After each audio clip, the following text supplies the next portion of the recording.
Moving into the dream home, that was the plan. A beautiful, sprawling space that whispered promises of new beginnings and happy memories. But the walls needed a fresh coat of paint, the kitchen screamed for a modern touch, and don't get me started on the garden. It was a fixer-upper, our forever project. So, we hired a builder, Jeff, and his team. They said it'd take 3 weeks, tops.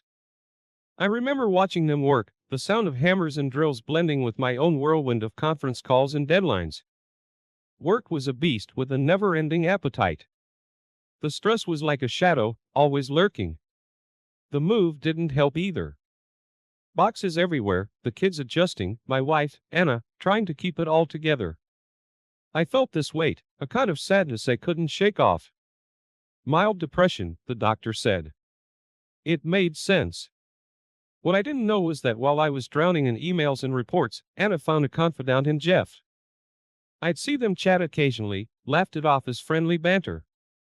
How wrong I was. It was a Thursday, the kids were at school, and I'd taken the day off to surprise Anna. I planned a small picnic in our half-settled living room, amidst the boxes and uncurtained windows. But the surprise was on me. I walked in to find Jeff and Anna a little too close for comfort, their laughter fading as they noticed me. "Hey, just going over some renovation details," Anna stammered, a flush creeping up her neck. I shrugged it off, not wanting to ruin the day. But something felt off. That night, lying in bed, Anna's steady breathing beside me, I couldn't shake the image. Days turned into weeks, the house was shaping up, but the atmosphere was different. Anna was distant, lost in thought, and often on her phone. I tried talking to her, but she brushed off my concerns with a tired smile. The turning point came when I found her phone unlocked, a string of messages lighting up the screen. My heart sank as I read them. Words of love, plans, a life that didn't include me. It was all there in black and white. Jeff and Anna. I confronted her the same evening. "Is there something going on with you and Jeff?" My voice was calmer than I felt. Anna froze, her eyes wide.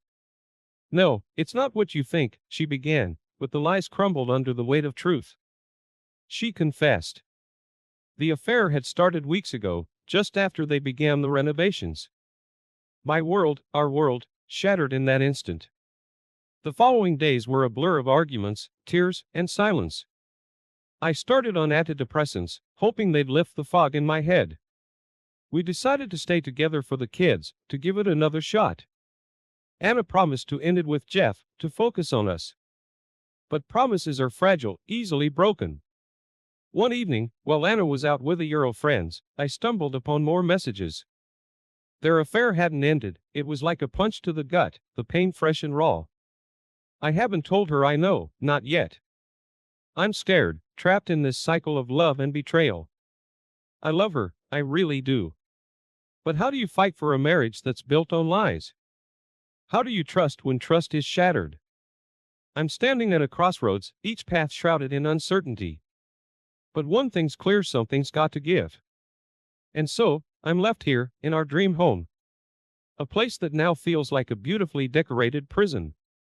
Every room echoes memories and secrets, and I'm just trying to find my way through this maze of betrayal and heartache. You know, they say the devil's in the details. And it was the little things with Anna that started to add up, nagging at the back of my mind. She was different, somehow distracted, maybe a bit distant. I chalked it up to the chaos of moving into our new place. Boxes still unpacked, furniture waiting to be assembled. It was enough to frazzle anyone. It was our neighbor, Mr. Jacobs, who lit the first spark of doubt. We were chatting over the fence one evening when he casually mentioned how often he'd seen Anna talking with one of the builders. "Seems pretty friendly," he said with a raised eyebrow. Friendly? I brushed it off at the time, but it stuck with me.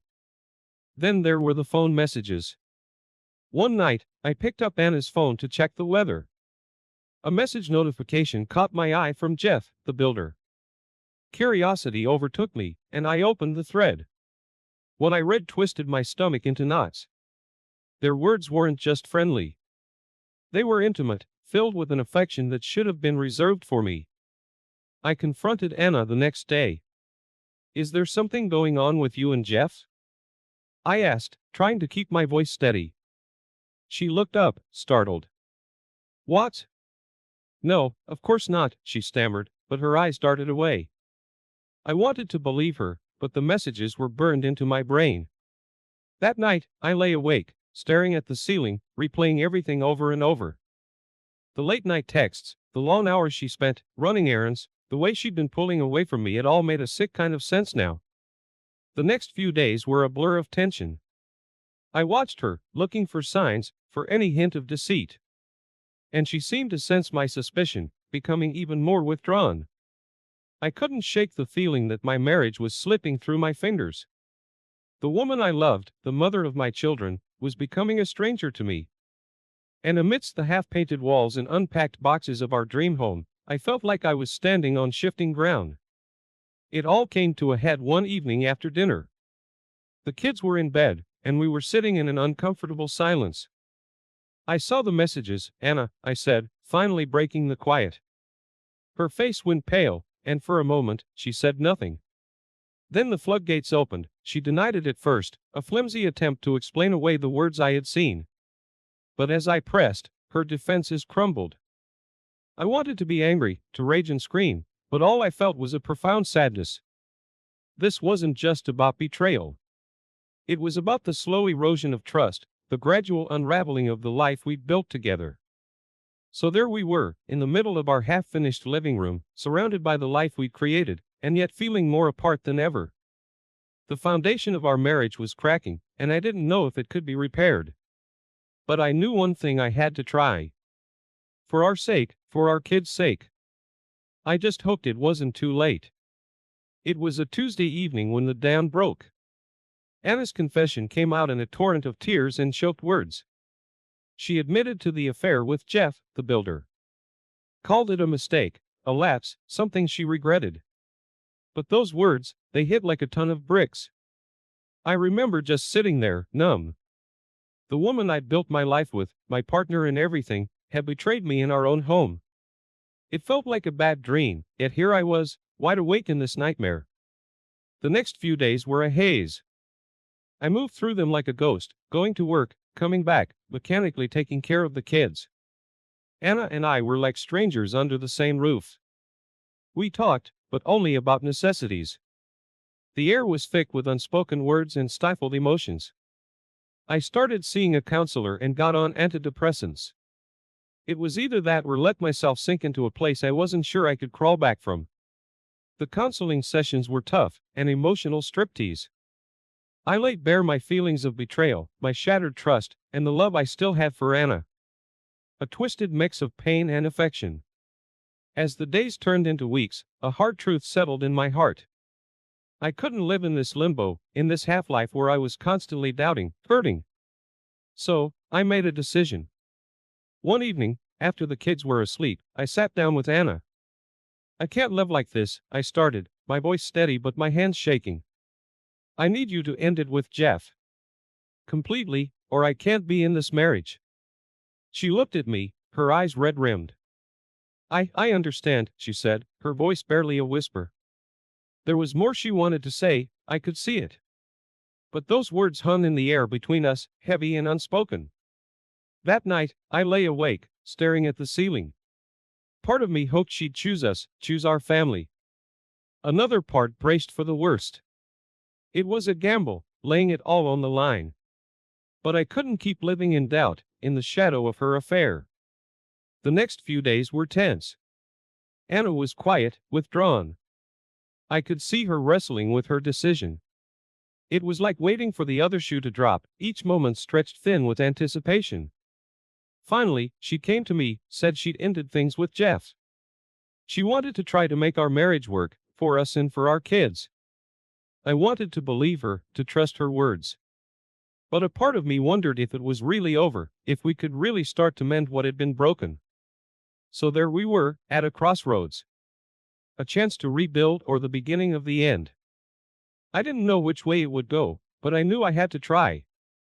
For the love that was still there, buried under layers of hurt and betrayal. For the life we'd built and the family we'd created. It was a start, a fragile, tentative step towards healing. But even as I hoped for the best, a small voice in the back of my mind whispered a warning. Trust, once broken, wasn't easily mended. And the journey ahead was going to be a long one. When Anna said she'd end the affair, part of me wanted to believe her, to grab onto that lifeline of hope she was throwing me. We started spending more time together. Dinners without phones at the table, evening walks like we used to. It was like glimpsing sun rays through storm clouds. There were moments, fleeting and rare, when I saw glimmers of the woman I married. But doubt is a persistent shadow. It clung to me, even in those moments of cautious optimism. Sometimes I'd catch Anna, lost in thought, her gaze distant. I tried to shake off the unease, telling myself it was just the process of healing, of moving on. Then came the phone calls. I'd find her talking in hushed tones, quickly ending conversations when I walked in. Each time, her explanation was the same, just talking to Sarah about some school stuff for the kids. It sounded reasonable, but my gut twisted with suspicion. One evening, everything changed. I was in our bedroom, looking for a book I'd left on the nightstand. That's when I saw Anna's phone light up, a message flashing on the screen. The sender's name made my heart sink, Jeff. I wasn't going to invade her privacy, I wasn't that guy. But the trust we were trying to rebuild was hanging by a thread, and I needed to know. The messages were like a punch to the gut. They were planning to meet, talking about, missing each other. All the dinners, the walks, the talks, they felt like a cruel joke. The hope I'd been clinging to shattered into a million pieces. I was sitting there, her phone in my hand, when Anna walked in. Her eyes widened as she saw what I was holding. I can explain, she started, but the words died in her throat when she saw the look on my face. We talked, or rather, I talked, and she listened. My words were a mix of anger, hurt, and disbelief. How could you keep doing this? I asked. I thought we were trying to make this work. Anna's response was a jumble of excuses and apologies. She talked about confusion, about not knowing what she wanted. But all I heard was the lie our life had become. That night, I slept in the guest room, my mind racing with questions I couldn't answer. How long had it been going on? Were those moments of hope ever real? And the biggest question of was I going to do now? The house felt different after that. We were like two strangers, sharing a space but living separate lives. I'd look at Anna and see flashes of the life we'd built, the love we'd shared. But then reality would set in, cold and harsh. I thought about our kids, about what this would mean for them. The idea of breaking up our family was heart-wrenching. But so was the thought of staying in a marriage filled with lies and betrayal. The days that followed were a blur of confusion and pain. I kept going for the kids, putting on a brave face, but inside, I was a mess. Anna tried to talk to me, to explain, to apologize. But the trust was broken, and I didn't know if it could ever be fixed. So there I was, stuck at a crossroads with no map, no clear direction. All I knew was that I couldn't keep living in a lie. I had to make a decision, not just for me, but for my kids, for our future. It was the hardest thing I'd ever faced, but I knew I couldn't avoid it any longer. The next step was mine to take, and I had to take it, no matter how much it scared me. It's been 3 days since I found those messages on Anna's phone. 3 days of carrying this weight, this knowing feeling of betrayal, yet I haven't said a word to her about it. Every time I think I'm ready to confront her, something holds me back, fear, maybe, or the tiny shred of hope that I'm wrong about all this. I've been reaching out, talking to friends, anonymous folks in online forums who've been through similar stuff. Everyone's got an opinion, a piece of advice. Confront her, some say. Give it time, say others. And then there are those who tell me to pack up and leave. But it's one thing to hear advice, another to act on it. Inside, I'm a storm of emotions. Part of me still loves Anna, remembers the good times. Like when we were dating, those lazy Sunday mornings we'd spend in bed, talking about everything and nothing. Or when our kids were born, the way she looked holding them for the first time, like she was holding the most precious thing in the world. Those memories, they're not just flickers of the past, they feel like a part of my soul. But then, the other part of me can't get past the betrayal. The lies. It's like I'm living with a stranger, not the woman I married.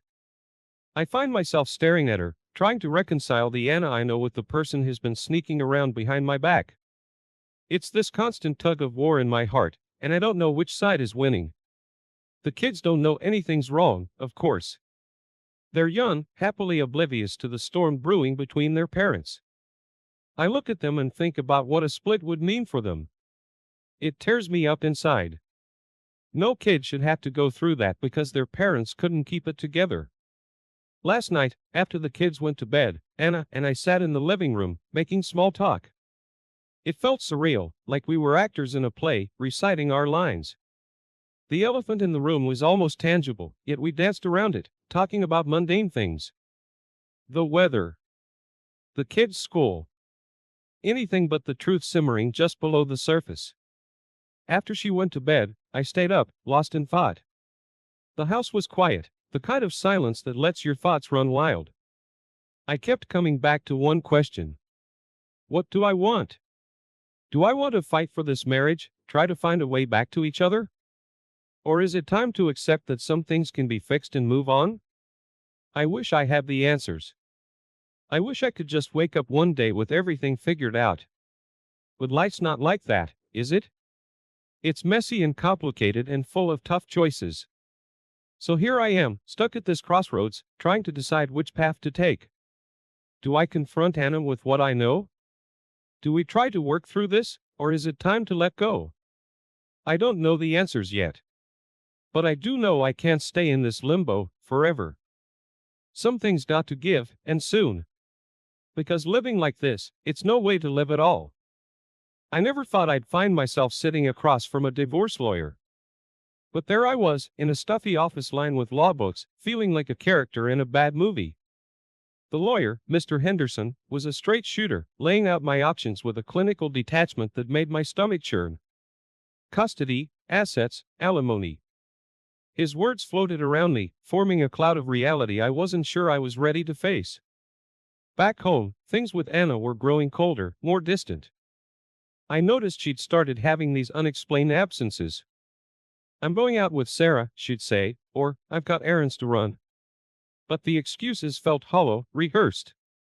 Every time she left, a part of me wanted to follow, to catch her in the act, but the other part was scared of what I might find. Then, the universe threw me a curveball. I was at the local grocery store, mindlessly scanning the aisles, when I bumped into him, Jeff, the builder. We both froze, an awkward silence hanging between us. Hey, he said, a forced casualness in his voice. I nodded, muttering a hello. We exchanged a few strained pleasantries, danced around the elephant in the room, then quickly went our separate ways. Seeing him there, in the flesh, it made everything more real, more painful. I needed to talk, to vent, so I called up my friend Mike. We met at a quiet bar, a place where we could talk without prying ears. Over a couple of beers, I poured out my heart, told him about Anna, the affair, the lawyer. That's when Mike shared his own story, one I'd never heard before. He'd gone through a similar ordeal a few years back.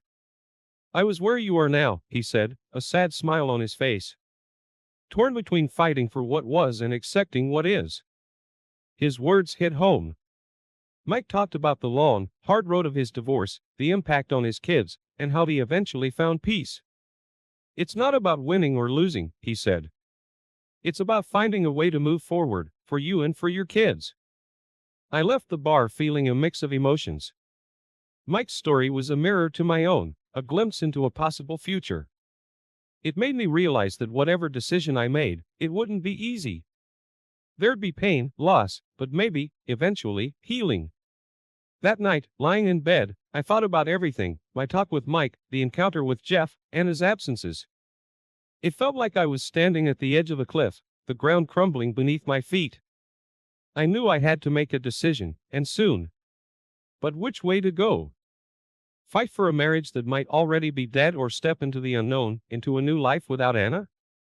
The next morning, Anna was gone when I woke up, another note on the kitchen counter, out with Sarah, back late.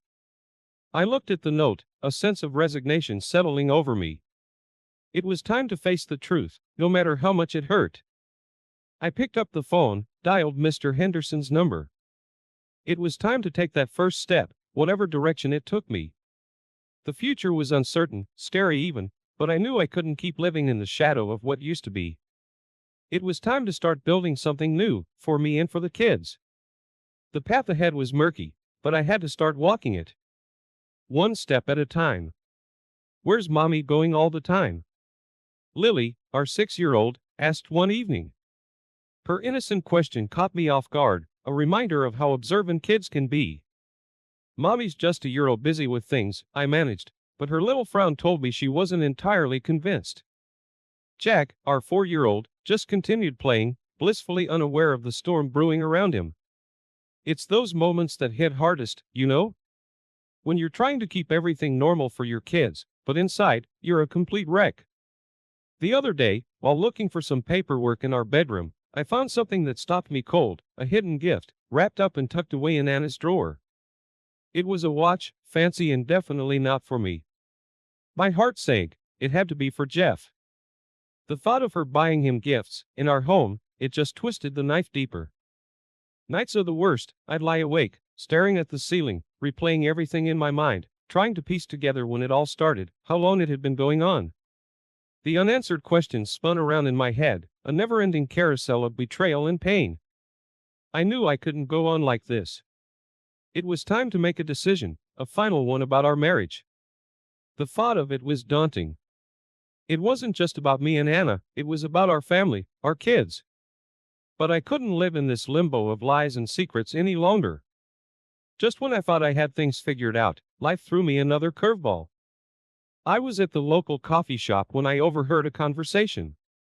It was about Jeff, the builder. Turns out, he had a history, a past riddled with similar stories, affairs, broken homes. My blood ran cold. Anna wasn't his first, and probably wouldn't be his last. That evening, I sat down with Anna, the weight of everything bearing down on me. "We need to talk," I started, my voice firm. Her eyes widened, a mix of fear and realization setting in. I confronted her about the gift, about everything. Then, I told her what I'd learned about Jeff. Her reaction was not what I expected. She was shocked, genuinely at scene. "I didn't know," she whispered, her voice trembling. The conversation that followed was a blur. Anna opened up about the affair, about how it started and why. It was more than just a fling. She was seeking something, something she felt was missing. But hearing about Jeff's past, it seemed to jolt her, to make her see things differently. I sat there, listening to her, a whirlwind of emotions inside me. Anger, hurt, but also a strange sense of clarity. It wasn't an excuse for what she'd done, but it was an insight into why. And in that moment, I realized that as much as it pained me, understanding was the first step towards healing, whether together or apart. The kids were asleep, the house quiet, as we talked into the night.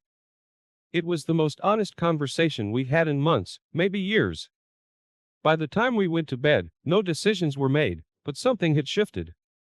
The path ahead was still unclear, but for the first time, I felt like I could start to navigate it. The future of our marriage was still in the balance, but at least now I was armed with all the pieces of the puzzle. It was time to start putting them together, to figure out what picture they formed. It was going to be a long journey, but I was ready to take the first step. Hey everyone, I hope you're enjoying the content so far. If you find it helpful, entertaining, or insightful, why not hit that like button? It really supports the channel and helps me keep creating content that you love.